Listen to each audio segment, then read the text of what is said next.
তুমি জানতে না বুঝি? আসলে স্নিগ্ধতা হলো একটি বর্ষাকাল। কেউ বলেনি তোমাকে? সে এমনই এক বর্ষাকাল যে নিজের ইচ্ছে মতো সারা বছর ভেসে বেড়াতে পারি, ভেসে বেড়ায় আকাশে। এখানে বৃষ্টি হলো খানিক, তো কাল ওখানে বাদলা, সেই সঙ্গে থেকে থেকে ঝোড়ো হাওয়া আর ঘূর্ণি বাতাস তো আছেই। আমি চোখ বন্ধ করলেই দেখতে পাই, যেই বৃষ্টি শুরু হলো অমনি বাচ্চার সব হাত ছাড়িয়ে ছুট লাগালো মাঠে ঘাটে। আর মাঠের দেয়াল ও টিউবওয়েলের সামনে দাঁড়িয়ে গায়ের ভৌরা খাল থেকে বিল থেকে তাদের হাঁসগুলোকে ডাকতে লাগলো, চই চই চই চই চই চই চই চই।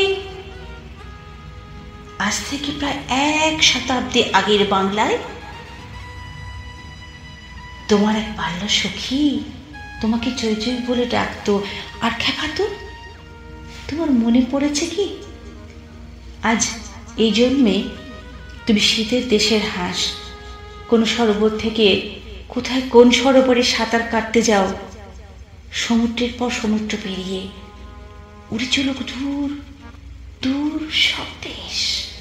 কিন্তু এবার এই জন্মেও একজন তোমাকে তোমার সেই 100 বছর আগেকার ডাক নাম ধরে ডাকছে, একেবারে নিঃশব্দে ডাকছে, চই চই চই চই চই চই। আর তুমি বোধহয় কিছুই শুনতে পাচ্ছ না, তাই না?